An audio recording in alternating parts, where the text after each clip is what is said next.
Hi, I'm Greg. And I'm Leanne. Welcome to the Empowered Poly Podcast, where we give you the tools to help you feel more empowered in your polyamorous and consensually non-monogamous relationships by sharing what we've learned as relationship coaches and as individuals.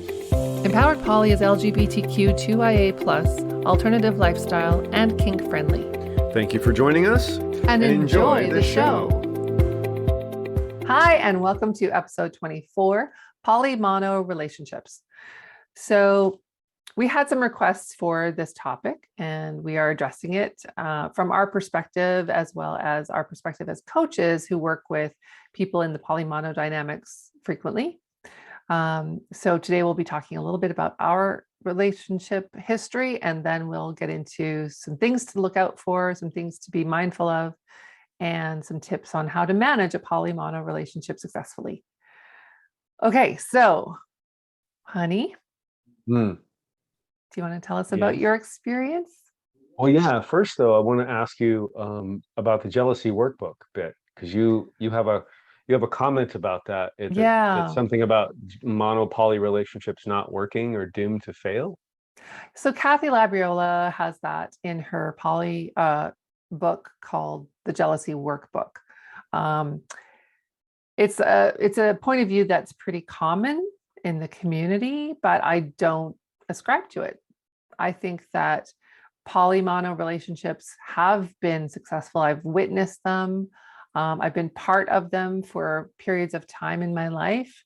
And the reason that the relationship ended didn't have much to do with the actual dynamic. It was other things, not that piece. So I see them as very viable and workable in practical reality. So when I hear things like that from a well-respected source like Kathy, it troubles me a little bit, right? It's a pretty definitive statement to put on a dynamic. And I think the reason why it comes up is because what she's saying is when there's a fundamental misalignment, it can create a lot of challenges that without the proper work intending to means that the relationship won't work, right? Sometimes fundamental misalignments cannot be resolved, in which case, yes, the best thing is for the relationship to be redefined or to end. And I guess ending is a redefinition anyway, right? So yeah, I think, there's plenty of room for them to be viable, successful, happy relationships, given certain circumstances and certain work that is being done by the people involved. All right. Well, cool. I also think too that it's interesting that it depends on how you define a successful relationship. Because if you're using words like if they're doomed to fail, well, what's the failure? Like it didn't work? Like you're not together for a lifetime? Is that the definition of success in a relationship? Because I've had many relationships that were short term, and I could consider them to be quite successful, quite wonderful, and quite beautiful relationships. And so just because it doesn't last a lifetime doesn't mean that it's a failure. So just want to point that out. Yeah, that's a good point. And I think that comes from a history of valuing longevity as a sign of success in relationships. And maybe given our current divorce rate and the fact that 15 to 20% of the population admits to having had, an affair of some sort, and that's just the statistic of the people admitting it. So it's probably much higher. Given all of that, I think maybe we're moving into a space and a place as a society where longevity is not necessarily a marker of success. And I think that's a really good point. Thanks for bringing that up. Sure. Speaking from my personal experience, I've been in and out of poly-mono relationships, and I think there's a fluidity to it that happens because, like right now, for instance, technically you and I are in a poly-mono relationship because you have another partner and I don't. But I still identify as polyamorous. So it's a poly relationship. It's just that I'm not currently partnered with anybody else. And so that would there's, be descriptive yes, polymono? Yes. yeah, exactly. Mhm. So, and then I was in a relationship with someone who identified as being non-monogamous, but didn't have any partners and chose not to have any other partners other than me for 6 months or so. And Mhm. then she decided, okay, now is the time for me to start, I want to start dating again and stuff. But she still identified as non-monogamous. It's just that she she wasn't doing anything about it outside of our relationship, and because, yeah, for whatever reason. So I think that's oftentimes how it can work as well. In terms of fundamentally identifying as monogamous and fundamentally identifying as non-monogamous or polyamorous, um, I mean, it certainly does bring a set of challenges to the table, for sure. I don't personally think I've ever been in a long-term relationship where that's been the case. I think it's been short-term for me, and it's less about, and it was more descriptive. Like, for instance, you and I mean, we when we met, I was poly and you were technically mono, Yeah.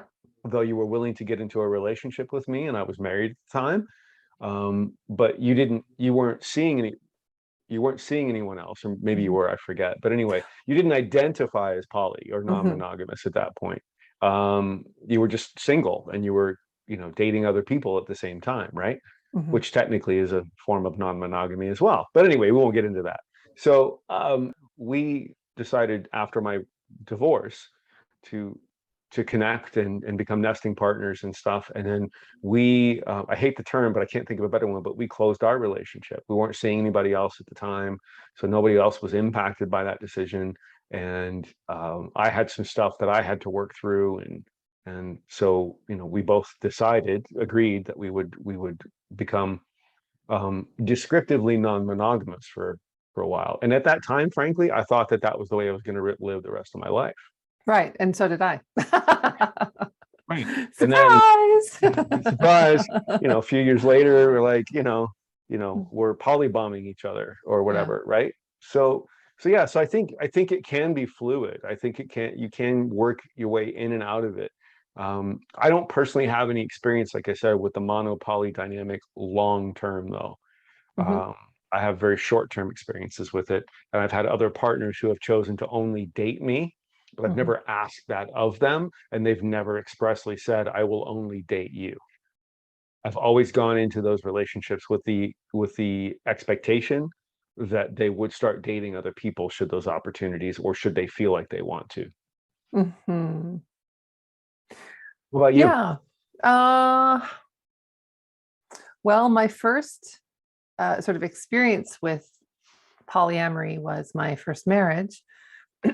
My husband at the time offered or asked for us to open up our relationship, and I was the first one to start dating someone, and it became very serious very quickly. I fell in love, and we continued that relationship for almost 2 years as a V, with my husband remaining monogamous to me. He had asked for us to open the relationship, but he'd never dated. He'd never stepped out of the marriage. So that was, again, another sort of descriptive experience, but at the same time, it was pretty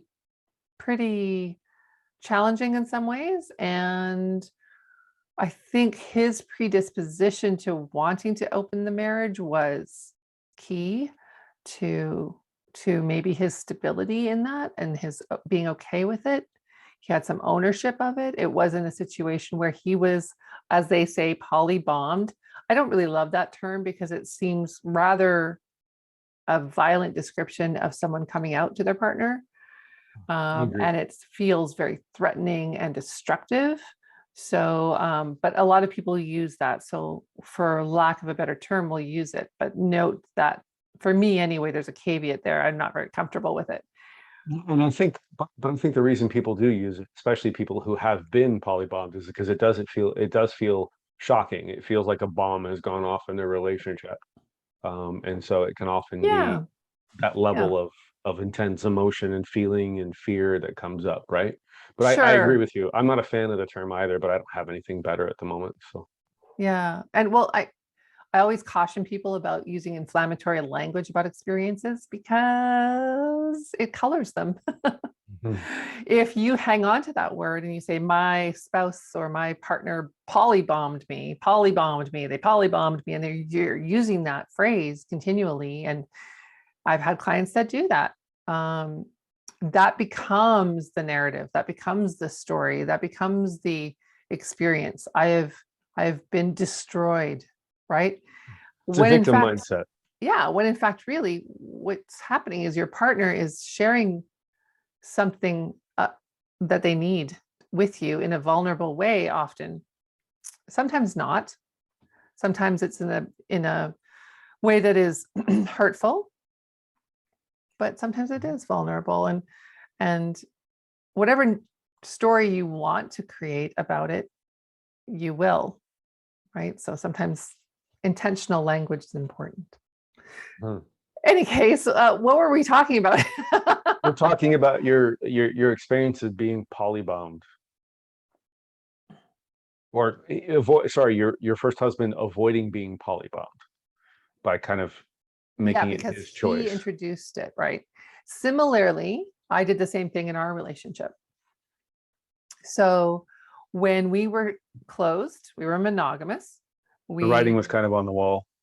The writing was kind of on the wall. I had this uh, awareness that you have a poly identity, and that wasn't going to change, and it probably wasn't going to be something that you would want to or could even repress fully. And I wouldn't want that as your partner. I don't want that for you, but I wouldn't want to be the reason why that's happening either. And so for me, my suggestion to go back to polyamory was inspired by, hey, I think we're going to be in deep doo-doo if if I try to fit this square peg in a round hole, you know? Mhm. So what are my choices, right? And not that I felt coerced or that I had to, or that this was the only way through. Um, I felt that it was probably the most authentic path to walk with you. And if I wanted to walk a path with you, that this would be the path to walk. And so for that first year of our reopening, I again was not dating other people. And so that for me was, a very intense experience. We've discussed it a few times in other podcasts where I was literally in that primal panic stage that Jessica Firm talks about in Polysecure, where I was having a panic attack when you went on a date. And that's a reality that really kind of sits with me often because I don't want to re-experience it. And it's useful for me to keep looking at that and reminding myself that is there if I allow it, if I let myself get there, if I don't use the tools. Mhm. Yeah. Right. And you were also in you were the mono person in a poly relationship for a short period of time too. Well, I mean, in our relationship, I was, and Well, then but previous relationships too, right? um, yes, for a time I was. I had a long distance polyamorous partner who was married, and I would go and visit, and I wasn't seeing anybody else at the time for a couple of years, and it was challenging in many ways. I think the long distance is really what ended the relationship, not the status. Right, right. Because Right. there were like even plans of moving forward and stuff, but you just weren't able to make that happen, and it wasn't able to come to fruition. So, Yeah, it just felt really far away. We both had young mm, kids, and we both had our kids' parents that we wanted to still be close to, and he was married and had many more children than I did. But I did make a plan at one point to move there. So I mean, there were plans afoot, yeah, yeah, but it didn't come cool. to fruition because of the practicalities, right? Right, Right. I think ultimately, I think what we're trying to say from our personal experiences is that these these these monopoly dynamics, though short term, have been successful on some level. Hmm. Like we've found ways to manage through them, to find the growth, to find the opportunities to connect and cultivate deeper, more meaningful connections with our partner or partners. And I Hmm. think ultimately that's what relationships are all about for me anyway. And that frankly is how I define successful relationships. I don't define them by longevity. Hmm. um, I've had very, very short-term relationships that I thought were beautiful and amazing relationships. And I know I shared this previously, but I think it's worth reiterating Yeah. that defining success solely by the measure of longevity, it does all of the other relationships that you've ever had an extreme disservice, Yeah. right? And yeah, and I think it's important to understand that if you are in a polymono relationship or monipolo polymono relationship, um, and it's only happening for a short term, for a short time frame, and then that relationship either shifts into something different, or one or the other of you shifts, your relationship structure or dynamic or identity. That Mhm. doesn't mean it's not successful. Right. It just means that you're a human being who's organic and is entitled to change your fucking mind. Right. Really. Well, and I just want to also bring up some other experiences I've had as a coach. So working with people who in the dynamic who are Mhm. struggling, um, and have been in it for a couple of years or maybe longer, and the person who was polybombed, and they use that language, um, has a deep level resentment and even grief that's going on for them, hasn't processed through any of that, and so that continues to eat away at them. Not only that, but on another level, their identity as a monogamous person um, feels devalued somehow. Maybe it's conscious or unconscious, but their partner or the poly people that they're being exposed to are leveling some kind of criticism at them for valuing monogamy.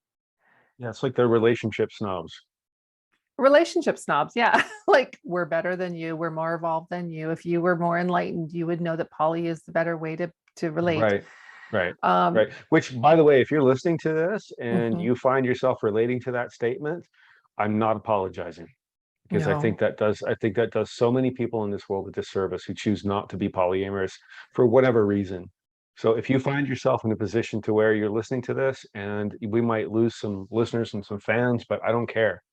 I don't. I think it's really important that we investigate the reasons that we feel like we need to be relationship snobs, because there's Mhm. more than one way to relate, and it doesn't make any one way less important, less meaningful, less impactful in the lives of other people just because they choose a different way to relate than you do.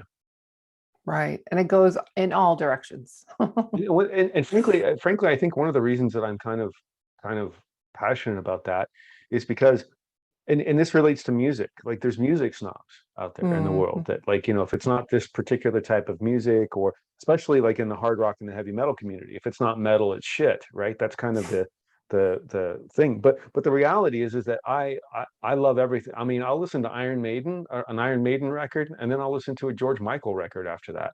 I Right. love all music. It doesn't matter and then I'll listen to Miles Davis and jazz. So there's just so much more opportunity when we let go of that snobbery that we Mhm. have. There's so much more opportunity. I mean, we wouldn't have Limp Bizkit's heavy metal, new metal version of Faith if Fred Durst didn't like the George Michael version. Right. Right. Like you've got to have that mixture, and to not honor that is very it's very insecure. It feels like an insecurity to me. Yeah. Yeah. So maybe there's something in there for you if you're listening to this and you've made it this far. And I Yeah. haven't pissed you off to the point to where you've hit stop yet. Um, that guy, you know, he doesn't know what he's fucking talking about. Maybe I don't. And it's possible. Maybe I don't. But I know that this for me is what aligns with who I am and my core Well, values. and isn't that the whole point, right? Be in alignment with your values, be in alignment with yourself, whatever that means. Right. It doesn't, you're not better than anybody else. You're just different. Exactly. So It's different. when I was working with this couple, what happened was the mono partner even tried polyamory for themselves for a while, and found themselves being inauthentic, performative with their other partners. So they're not really showing up, fully. And that value system of monogamy and monogamous thinking never really went away. Now, I want to address this. For some people, they are fully a monogamous person. That's their identity. Great. For some people, they're fully polyamorous and that's their identity. Fantastic. But for some people, like myself, we are ambiamorous and we're kind of split down the middle. Half of us is mono and half of us is poly, which means that we value things about each structure, and there's a kind of discomfort in all structures. So if I'm monogamous, I feel limited. If I'm polyamorous, I feel threatened. So there's lots of variations on a theme, like you were saying earlier, within the identities that we have as well. So you don't have to be fully one or the other. You might be fluid and you might be kind of on the consensual non-monogamy spectrum somewhere. And you might change how you approach relationships depending on the person you're with. I know people who've been polyamorous for years who met someone and they became monogamous and they have no desire to go back to poly, right? So it's important to recognize the difference in terms of how many variations there are. On this Whatever particular theme, yeah. whatever you're feeling it's It's okay. it's okay. Yeah, it's okay as long as you're being transparent and honoring the boundaries and respecting the people in your lives. It's perfectly okay. Yeah. So I want to start with some points of perspective, I guess, from the poly individual and the monogamous individual. And so we kind of set it up that way today. Do you want to start with yours? Um, sure. I don't know that I know what you mean though. Oh, the points of like what it's like to be a polyamorous person with a monogamous partner. Oh, I see. So like, Yeah. some of the struggles maybe that come up with that. Yeah. Oh, well, I mean, the first thing that pops to mind is guilt, and maybe even some shame around being this way. I know that I struggled with this when we first decided to open our relationship back up again.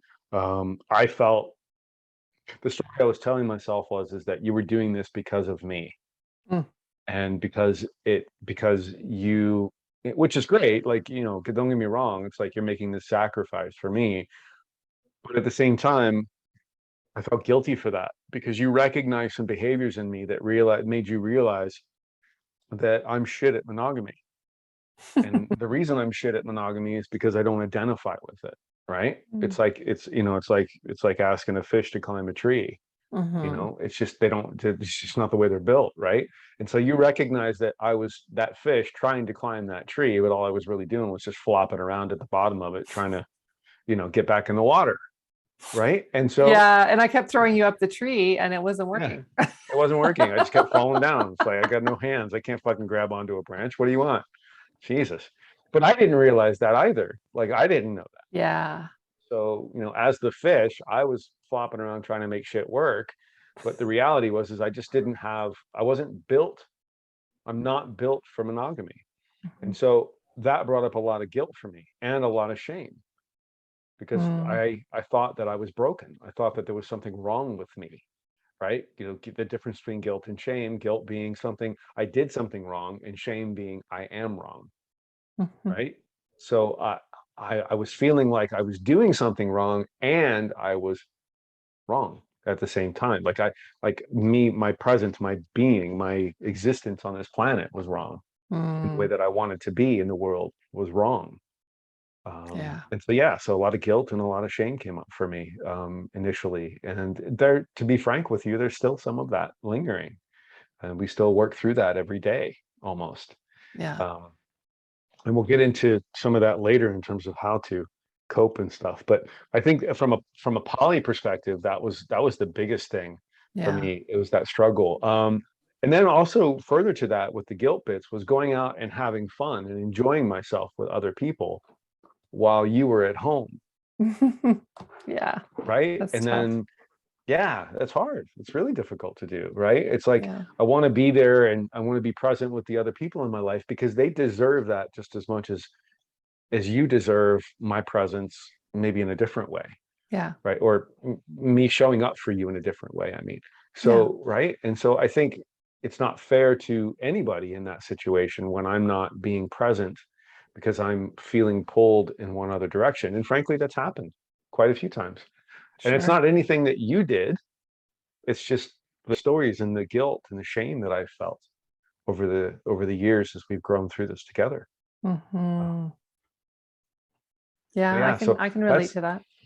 that's been a big one. Um, The for me, there was in relationship to that, there's been some because I identify as polyamorous, but I'm also on that spectrum between poly and consensual non-monogamy, right? Where I need a connection. So I'm demisexual. But once I have a good sort of, experience with someone, I feel like I can be intimate with them.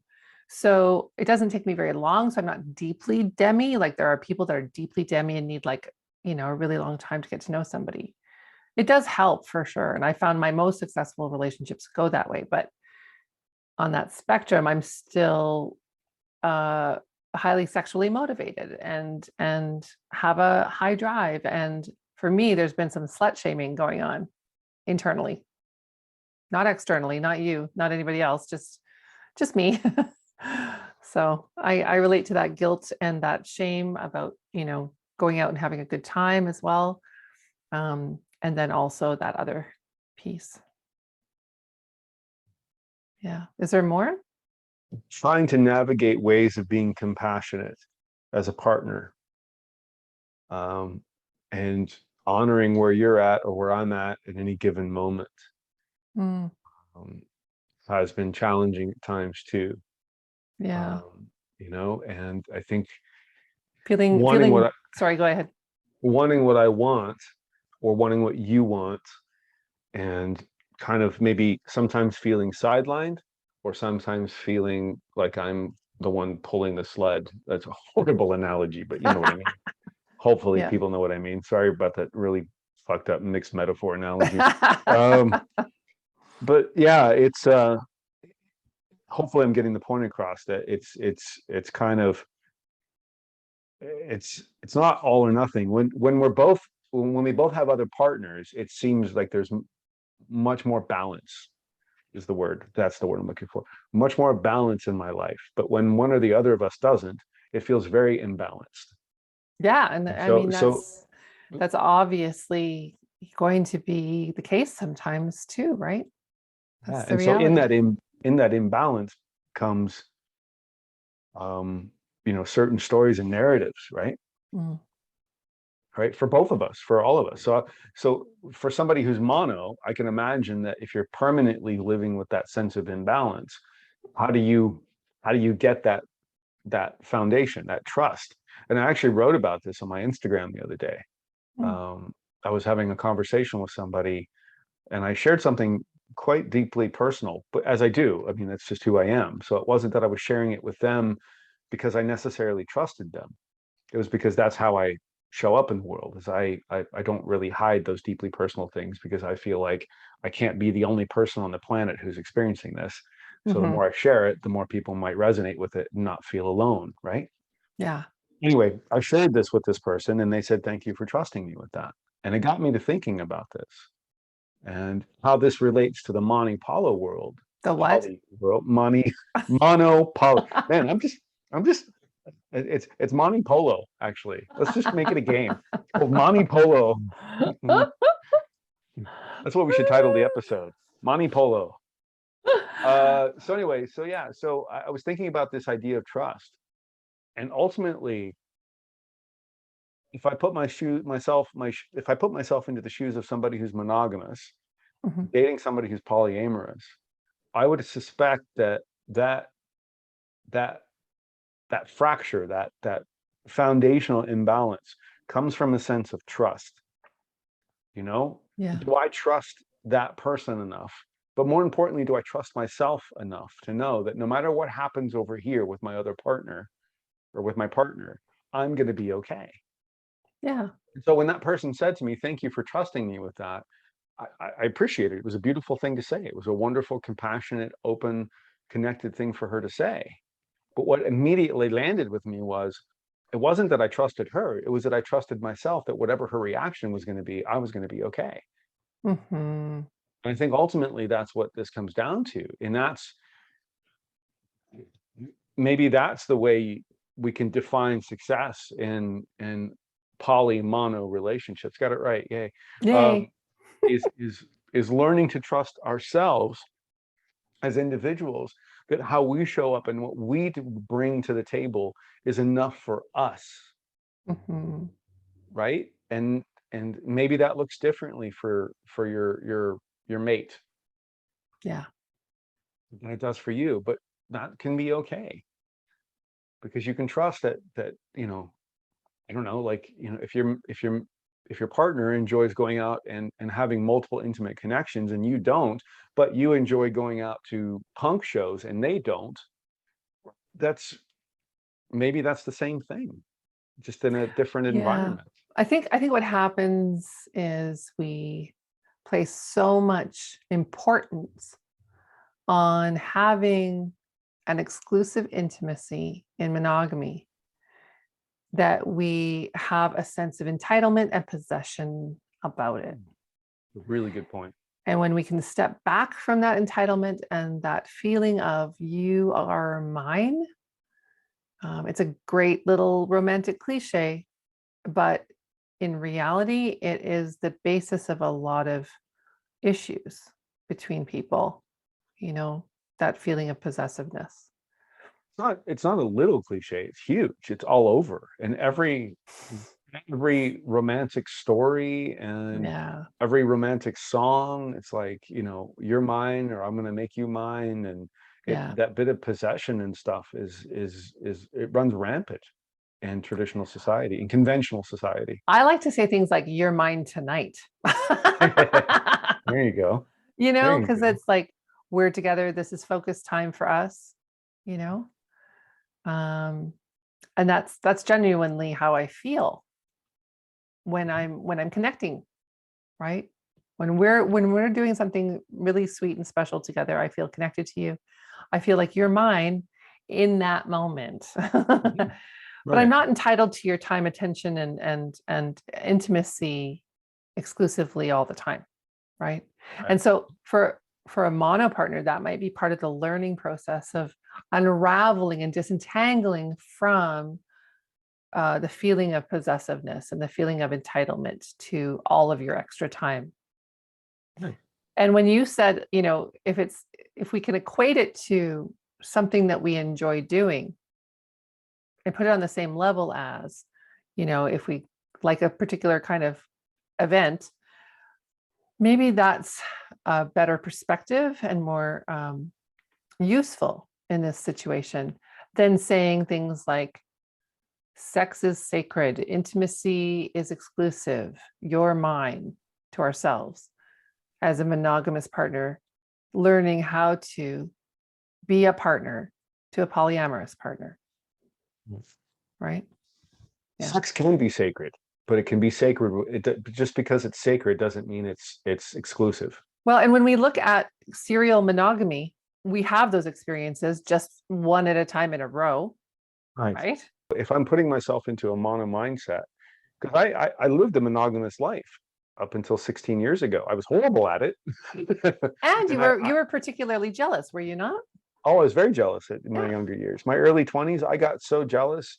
I used to get jealous of my first wife when she went to the gynecologist. Yeah, that's Not kidding. I was only 19. extreme. Yeah, well, I was 19 years old, and yeah, I was a mess. Absolutely. But the point is that when I look back on those times, my fear was always that I was not enough, Mhm. right? And the reality is that we're never going to be enough, and we don't need to be enough for others. We need to be enough for ourselves. Mhm. And that's ultimately where that foundation, that balance comes into play, Yeah. right? And then the other thing that for the mono people that might be listening out there is ask yourself this question. And this question was really, really important to me.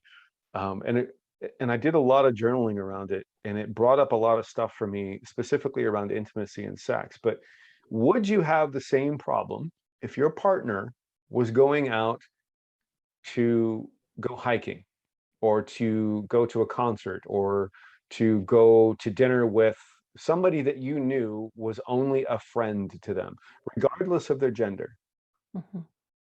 as opposed to them going out, going hiking, going to dinner, and then potentially having it lead to intimacy or sex? Would you have the same feelings if the sex bit were taken out and you knew without a doubt that that was not on the table?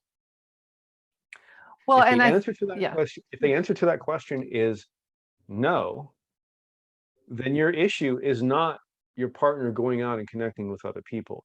Your issue has to do with how you view sex and intimacy. Mhm. And that's where you need to get curious. And I'm going to just throw this out here because this can lead to a fundamental misalignment where one person sees sex and intimacy as very necessarily exclusive and sacred to that couple only. That's the monogamous identity, right? That's the fully monogamous identity. And they cannot see beyond that. They cannot relate to the idea that sex could be recreational. It could be intimate and not detract from the intimacy that they share with their partner. Mm, Right. right.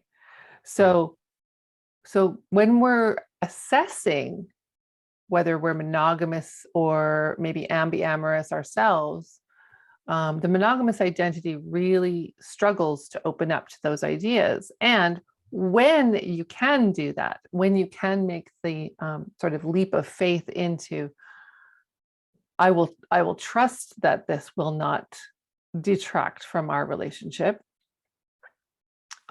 We sometimes pull in a lot of rules to put parameters around what can happen and try to control our partner. And that's Make us feel safe. yeah, it makes us feel safe temporarily, but it can ultimately erode that relationship anyway, because your partner will resent you for controlling them, for not trusting them, for not giving them the freedom to do what they need to do to fulfill themselves, and the freedom to prove to you that they can do it well, that they can Right. still show up for you. So if you're hyper monitoring or becoming a helicopter partner, right, where it's like, I need to know all the details. I need to know who you're talking to. I need to see the text messages. I need to um, hear, what happened. I'm kind of looking over the fence all the time at you and your partners. What are you doing? What are you doing? Right. That was an Can you analogy go that one down of my lower and do that at the bottom of the screen? Because that would be great. yeah, that was an analogy that one of my clients used, and I think it's really effective. Where you feel like you're being spied on all the Mhm. time. Right. That doesn't build trust. No, it erodes trust, actually. Right. Right. It literally can erode a foundation of trust. It's an external motivator temporarily, but it doesn't do anything to internally motivate somebody to show up for you. And it can be on the level of almost coercion, because they're doing things to please rather than doing things because it's the right thing that's in alignment with their values. Right. Right. And they're doing it to avoid consequence. Right. Right. rather than because I want to. Yeah. Right. Good points, really good points. And something actually just came up for me while I was listening to that. I think, and as you know, and hopefully our audience knows by now, that I am always willing to take responsibility for for things when I show up a certain way that Yeah. doesn't align with my values. And I think I realized that when you interjected and you started to talk about, monogamy, well, when you interjected and started to talk, what immediately came up for me was, holy shit, I was dangerously close to stepping into relationship snobbery. That Mhm. I really was, because I was going to go down that road of, if sex is the only bit that bothers you, then maybe you have some work to do around that, and da da da da da da. But the reality is that that's okay. Yeah. The sex is the only bit that bothers you, and that's the way you want to be, and that's fantastic. I think that's great. So, but I realized in that moment that I was making some judgments. Yeah. Well, and And it was only after you interjected, and so thank you for interjecting. But I just want to point out and take ownership and responsibility for that, because there was a bias there that was starting yeah. to come up. It was an unconscious bias, like, so thank you for that. So And we hear a lot of that, don't we, in the poly do. community? It's a very common stance to take. You have some work to do, mono person. But the truth is that the poly person often has as much work to do as the monogamous person in this kind of dynamic. And I actually wrote a little bit about it in my blog. So if you want to check that out at leannemillion.com, you can. But Shameless plug, shameless plug. yeah, baby. But I wanted to ask you too, like, do you feel responsible for your partner's feelings? It's funny that you mentioned that, because I was actually just going to bring that up. Yeah. Yes. Yeah. How much of that is an anxious attachment style? How much of that is borderline personality disorder is debatable, but Fair, absolutely. fair, How much of that is hypervigilance due to having an alcoholic mother? right? Who knows? But the Yeah. reality is that yes, I do feel responsible for my partner's feelings. Mhm. It's only when I'm able to take a step back and understand and realize that I am only responsible for my feelings and how I express those feelings, that Mhm. I start to realize that that it's okay for them to feel the way they do, even if it's making me uncomfortable, even if it's bringing up shit for me. Yeah. Right? It's okay. It's okay. And this goes for anybody, whether you're mono, whether you're poly. This to me is foundational in a relationship. Yeah. It wasn't until I started to realize that I think this is also some of the other programming. Like, it goes back to that possessive bit, right? If you own something, then you're responsible for it, right? Mhm. Mhm. So if it's mine, then I'm responsible for it, and I'm responsible for how I treat, or I'm responsible for how I treat it, but I'm also responsible for fixing everything that I break, Yeah. Yeah. right? Like, the analogy of a car comes to mind, and Mhm. it's like we own cars, and cars are our responsibility to fix if something needs to be fixed. But people ain't cars,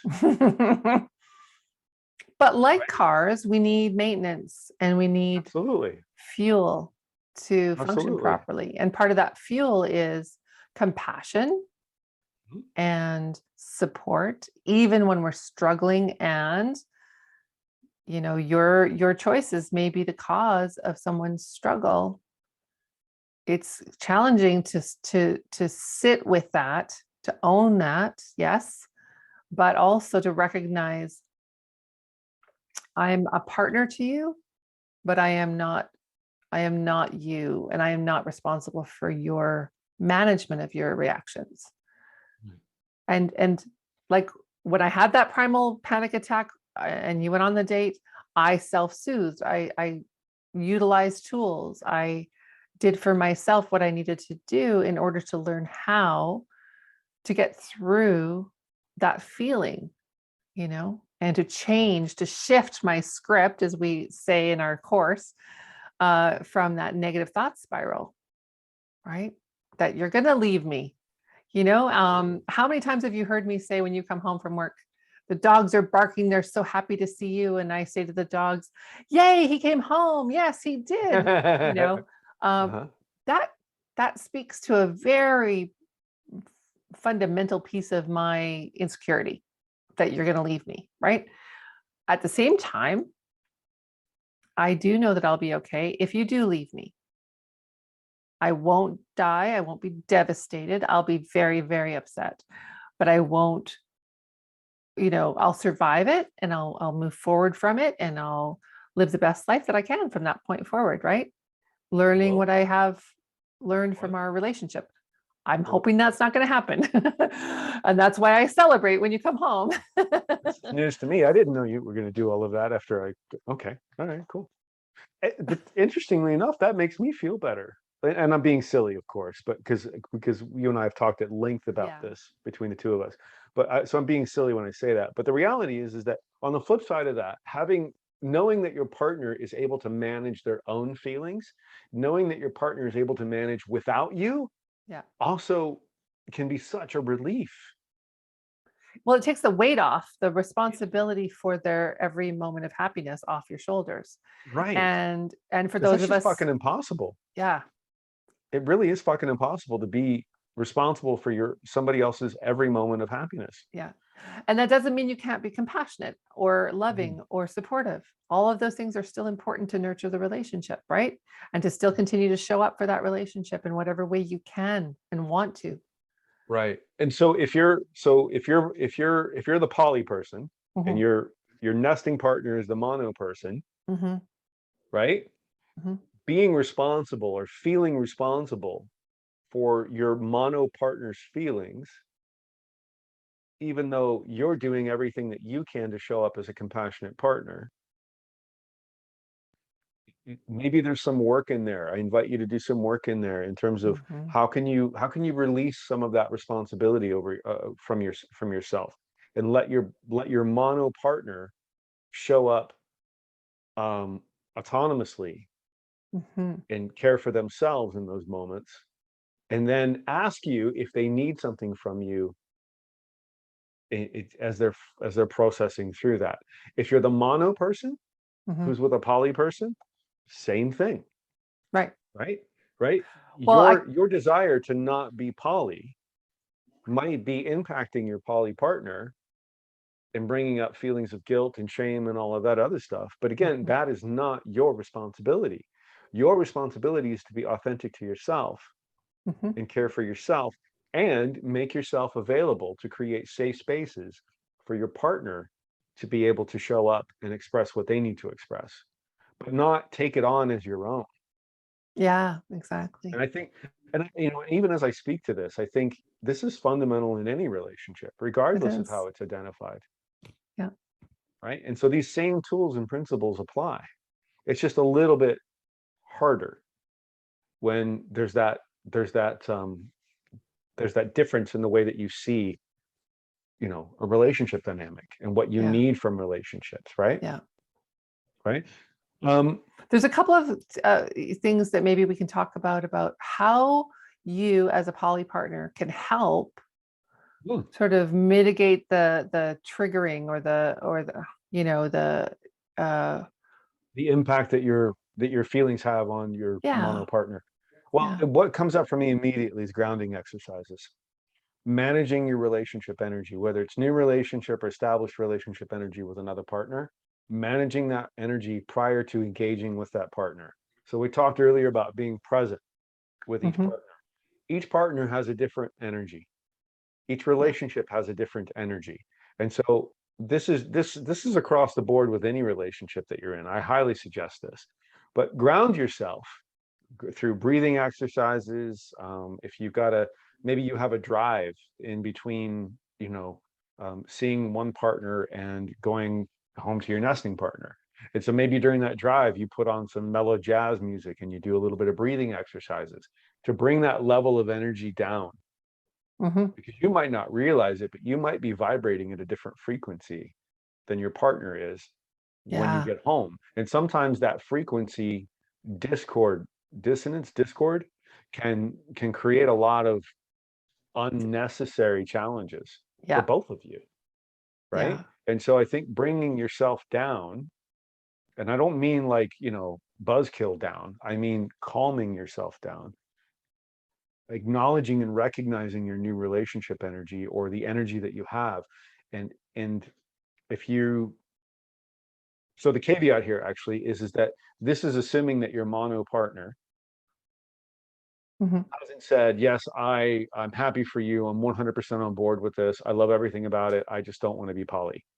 Well, So, or hang on, they have said that, and still it's useful to manage your new relationship energy or the relationship energy of the other person coming in. mhm, So even though, point. because you can have compersion and jealousy at the same time, Yeah, good you can point. be Absolutely. 100% in and be like, I want to support this. I really want this for you. And it really makes me uncomfortable and scared. Sure. Right. So if Yeah, you that's a come good in point. and you're so happy and you're, jumping around and you're just like on cloud nine because you've just been with your other partner, the story I tell myself is that I'm not that person. I don't make you that happy. You should be with them. You're going to leave me. Right. Yeah. That's immediately where my mind goes. Now, that's my responsibility. I'm working on that. And if you're able to work on what energy you bring into the time we have together, that would be really helpful. Right. So if you're Mhm. not so like floaty and happy and whistling Dixie, but you're calm and you're centered and you're grounded. Damn, that's a huge difference. Right. Mhm. It's a Yeah. great point. Yeah, absolutely. And I think that's really important. And I know that there are people out there that don't necessarily agree with this way of doing things. And I hear you and I understand you. But from my perspective, my personal perspective, this is what I find to be the most effective way to manage these feelings is to ground myself before I come in. And then when I come in, I check the room. Like Read the room. read the room. Exactly. Check the room, read the room. Right. Yeah. Exactly. I read the room. How are the people in the house feeling?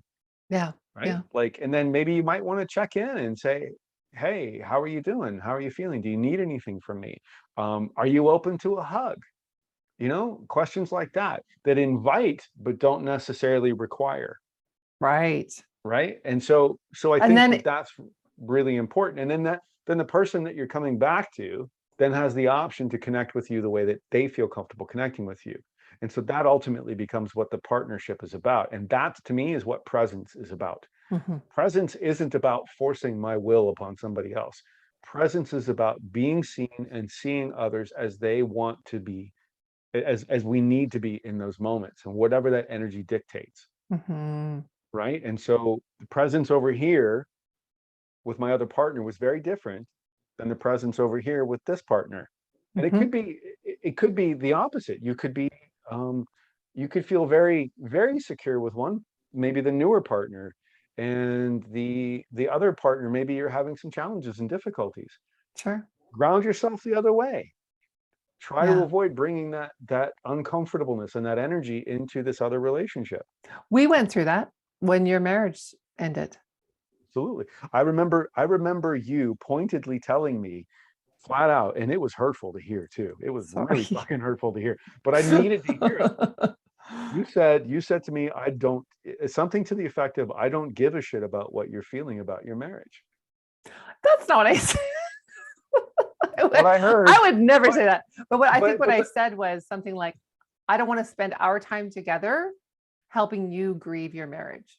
well, that's what you said. It's not, you said it's not my responsibility to help you grieve my marriage. Yeah. And you were absolutely right. What I heard was, you don't give a shit about me. But yeah, but anyway, that's my own story. But the point is that that was a pivotal moment for me, because you're right. That wasn't your place in my, and it still isn't your place in my life. Well, and Um, breakups happen in polyamory, me too. where well, I know where, you're suddenly or I'm suddenly grieving a loss of a relationship, right? Yeah, Um, see our episode on grieving. yeah, it was just episode 23. Check it out. Yeah, there you go. But yeah, I think that's really key, that entering into a polymono relationship as the mono partner, part of how you can show up for your poly partner is by recognizing when they're in grief after a breakup, giving them space and autonomy to manage that, encouraging that, supporting that. Like, hey, you need to go work out to release some of this energy, yeah, do that. Get a membership to the gym, whatever, but not taking on the responsibility of having to caretake them. Yeah. Right. So, yeah, so I think circling back, I think grounding exercises, and maybe the mono person in a relationship might want to do the same. Well, If and you here's know the that, thing, yes, as a mono person, right? We have that same work to do on our end about not being in grief all the time when our partner's going out on a date. Right? Or if we are in grief, maybe we need to take time away when they're prepping for a date so that we're not putting that energy into their space. Right? So if you're getting dressed for a date and I'm the mono partner and I'm not happy about that, maybe I can go for a walk. Maybe I can go see a friend. Maybe I can not be there for that hour where you are at home getting ready. You know? Yeah. yeah, good point. Good point.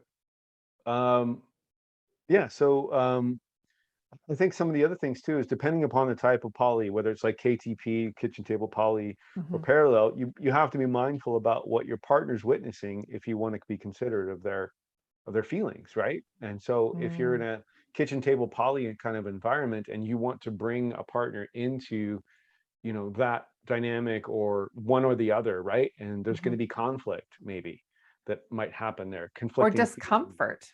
discomfort, right? Yeah. I think the key there is to have a conversation with everybody involved prior to that and find out Mhm. what their comfort levels are. So you have a conversation with your mono partner and say, hey, look, I want to go to this party and it's being hosted by my other partner. I'd love for you to come with me. What are the expectations of behavior in that environment, Mm. right? And Or so that what are the everybody's need preferences? Maybe not expectations. preferences. Yeah, sorry. Yeah, good point. What are the Because preferences yeah, in that environment? What do you prefer? And maybe it's maybe you just end up keeping your hands in your pockets all night, right? Like who knows, right? but this is an But agreement that you're coming to because it's something that you both want and value, right? Not that not a rule. but then the key though is that to have that same conversation with your other partner. Yes. And the key here the mono partner doesn't try to pull any kind of veto card or make rules around what is or isn't okay. You Mhm. could say that I would prefer to not see any Kissing. public displays of affection Yeah. between the two of you. And I will also not engage in any PDA with you while I'm in that environment. Yeah. So we'll go almost, as like friends basically, right? And so we can Yeah. all get to know each other and feel safe and comfortable with that. But again, if you're in a KTP or a kitchen table environment, kitchen table poly environment, working through all of that, having conversations, communicate, communicate, communicate. It's Mhm. not easy, but it can be done. And I think part of that communication needs to be done, like you said, separately, even if you all live together or Mhm. you're KTP on the regular. Because if you're in the presence of your meta, which is your partner's other partner, you can feel the pressure to conform to what they want. And it's not your job to do that. It's your partner's job to find the balance, right? To Yeah. find the balance in that being the hinge of the V. So I have one partner over here that really wants public displays of affection, and I have another partner over here that really doesn't want to see any of that.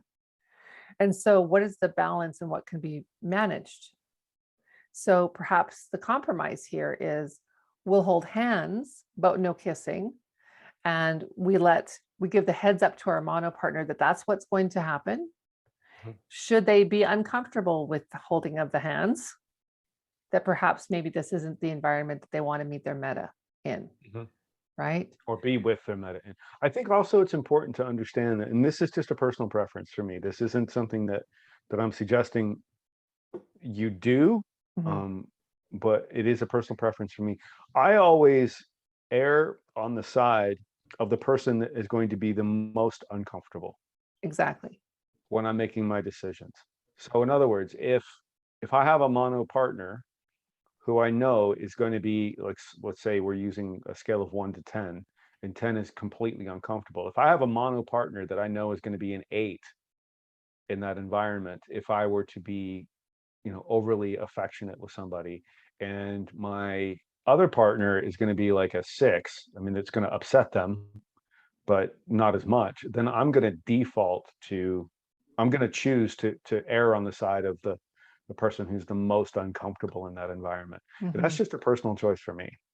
Frankly, that makes me more uncomfortable in those environments because then I'm not authentic with that other person. Yeah. Right? Because Yeah. now I'm over here worried about this person, and I'm not able to show up and be present with that person. So, which is frankly part of the reason I don't do kitchen table polys, because it just makes me really fucking anxious all the way around. I prefer parallel poly much more because it's so much easier to manage. But I get why people like kitchen table. They love the community about it. I understand that. It's just not something that I personally subscribe to. There is a certain level of awareness and responsibility that the person who is super uncomfortable has here. If your uncomfortability level is starting to impact what your partner is proposing, like maybe they want to socialize together as a group with you and their other partner, it's important to advocate for your needs and to say, you know what, maybe we should practice parallel poly instead of kitchen table. You don't have an obligation to socialize with your meta ever. Those are separate and private relationships that can stay separate and private. Friendship is a bonus if that happens, but it's not a requirement. And if it's a requirement, that's a problem. Then I believe that the hinge person is asking too much and they're pushing an agenda. That's not fair. So we want our partners to feel validated in whatever state they're at. And as that shifts and morphs and grows, it might change to something different or it might not. We don't know.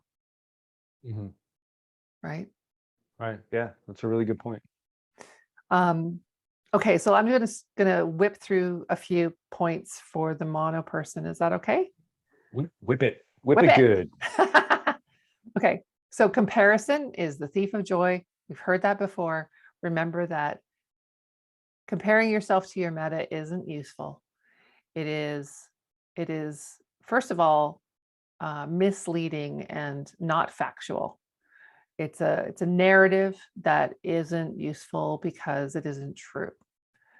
Everybody's human, but we are uniquely human. Everybody has different energy, different talents, different ways of relating to each other. And just like your fingerprint, your relationship is special just because it exists. You don't need to look at the other person and say, oh, they're younger, they're prettier, they're smarter, they're more accomplished, whatever. All things I've said, which is why I know. So remember that comparison is not your friend. When it starts, you need to catch it and stop it. Just chuck it. Yeah. Can I add to that? Yeah. That comparison bit works the other way around too. How so? Well, oftentimes we find ourselves comparing ourselves in a negative way, but sometimes we can find ourselves comparing ourselves in a like I'm better than that person. Interesting. Yeah. Right. And that also in and of itself is a protective measure. It's a coping skill, right? It becomes this idea that in order for me to feel comfortable, I need to feel better than that person. So, that person is shorter than me, or that person is not as fit as I am, or my dick's bigger than they are, or whatever, right? Like, that's also frankly unhealthy as far as a comparative narrative goes as well. So it's important to understand that whether you feel, intimidated by this person or whether you feel better than this person, it's not the word I'm looking for, but that'll have to do for now. It's important to understand that both of those are just different degrees of the same unhealthy. Right. And that often happens with spouses. And they'll play up their status and lean into that status by leveling rules at their partner, right? And Or at saying, their, or even at their meta, or like, at you their know, meta. Well, yeah, and I just saw a very disturbing communication that was posted in one of the advice groups around that very thing, where oh yeah. they started a relationship with someone and immediately got a message from the wife saying, this is how we roll, this is what we do, this is what we don't do, and you can't fall in love, you can't have feelings, I will shut it down if any of that starts. That And need. she even said in that post, she said that I'm guessing that my husband didn't tell you much of this, or Oh, he left some of this out, right? That's yeah.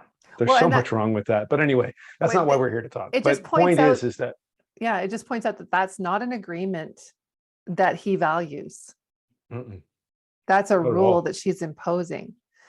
And when we impose rules, we're controlling people, and that's unethical. Well, in my view, it's unethical. Might I be agree. okay It's for some people, but yeah. I don't believe in that. The other piece of this is being vulnerable enough as the monogamous partner, as either partner, really, to share the feelings that you have, but not put them on your partner as their responsibility, like we talked about earlier. So using I statements instead of you make me feel. No, Mhm. I feel this way. I'm feeling insecure today. Ask for what you need, ask for reassurances, ask for, intimacy. Go and make plans for your own dates, your own trips, your own special times with your partner. Because often what happens, and this is kind of, it's on both people to manage this, is that with a new relationship, the focus goes there, the resources, the energy, and the time goes there, and the Mhm. established partner gets taken for granted. So make sure that you're not doing that. Um, some of these we've already covered, so I just want to flip through them really quickly. Don't forget, as the monogamous and as the poly person, you're probably in grief. By releasing the monogamy from your relationship, there's things that you're going to let go of. You're going to need to let go of, and that's a process. It happens over time. Watch our episode, episode 23 we mentioned earlier. Um, and notice your Or couple's, contact us. yes, reach out to us. Notice your couple's privilege and really try to mitigate the impacts on your meta and on your partner, right? Mhm. Even your partner can be part of that, and you can get caught up in that cycle of, we're doing this, and then we're going to, whatever's left over, we're going to give to our partners. We're going to live Right. our lives, and they're going to get the sort of leftover time and energy and resources, which is how some people operate. But it's not very kind to those individuals who also deserve to have their needs met in their relationship with you, right? Mhm. I Um, just want to interject really quick there. Along with couple privilege, I would also be mindful of veto power as the mono person. yeah, right. Um, We did yeah, mention that earlier. Yeah. yeah, it's definitely an unethical behavior. And It's just definitely make sure that not unethical. it definitely is an unethical behavior. Ah, And okay. so just make sure that if you're the mono person and you're struggling with difficult or uncomfortable feelings, just make sure that you're trying to bring awareness to not forcing other people or not imposing rules on other people to make yourself feel safe. Yeah. Yeah. Sometimes knowing less is more beneficial. So we talked a little bit about parallel poly, but we also utilize what we call a limited information agreement, which is not where it is a situation of don't ask, don't tell. Don't ask, don't tell is where you're actually denying that it actually exists at all, and you're pretending as if it's not there. So it puts a lot of pressure on your partner to hide things from you, and can implode very quickly if details are revealed accidentally, and suddenly you're in an emotional spiral. So it's better to have small chunks of limited information that you have access to, like, who's important in your life, who are you sexually active with, what are your STI protocols, what are theirs, so that you're aware of that, and scheduling, right? All of those are important. I would say don't invite metas into your life too soon. What happens sometimes is this desire for kitchen table poly can enter into a relationship quite quickly, which can do a couple of things. So say, you're dating somebody who's really special to you. It's only a couple of months in and we all start hanging out together. And now we become a social group. Now I've forged a friendship with this person. What this does is if anything happens in the relationship that's problematic, it can put pressure on my partner to stay in the relationship to preserve the social group. It can also put pressure on me to behave in certain ways to, support the relationship because I want that social group. And it can also turn into triangulation where, maybe you're not speaking to each other, but you're speaking to each other through me or using me as a messenger. Or even I'm inserting my opinion into the relationship. So there's a lot of complexities there to manage. And so I would say, wait some time to see how it's going to go. Maybe after 6 months or so, you can start introducing and hanging out or, that kind of thing. Don't make any life-altering decisions before at least a year to 18 months because of new relationship energy being so heightened. That's a chemical response. We did an episode on it. Check it out.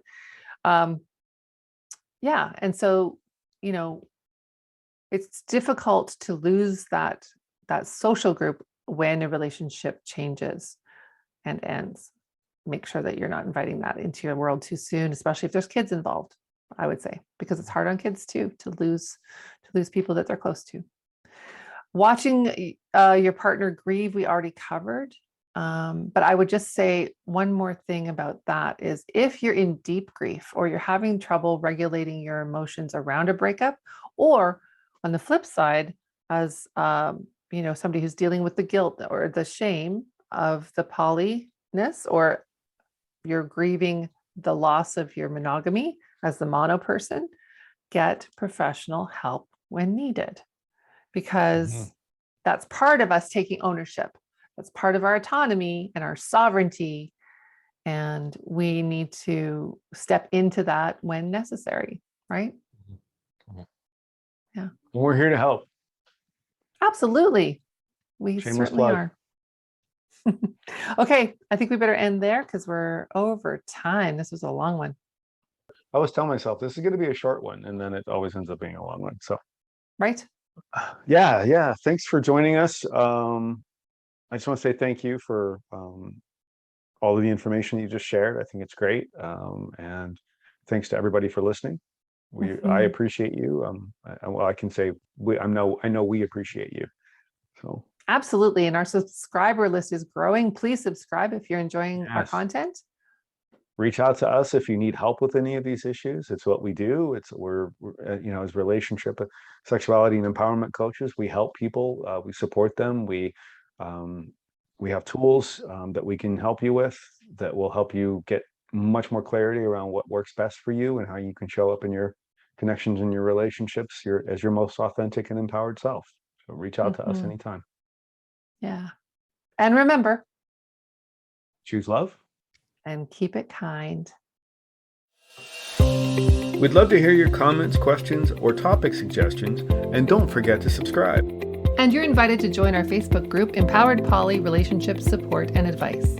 You can reach out to us on our websites at gregmillion.com and at leannemillion.com, or follow us on Instagram at @thegregmillion and at leannemillion.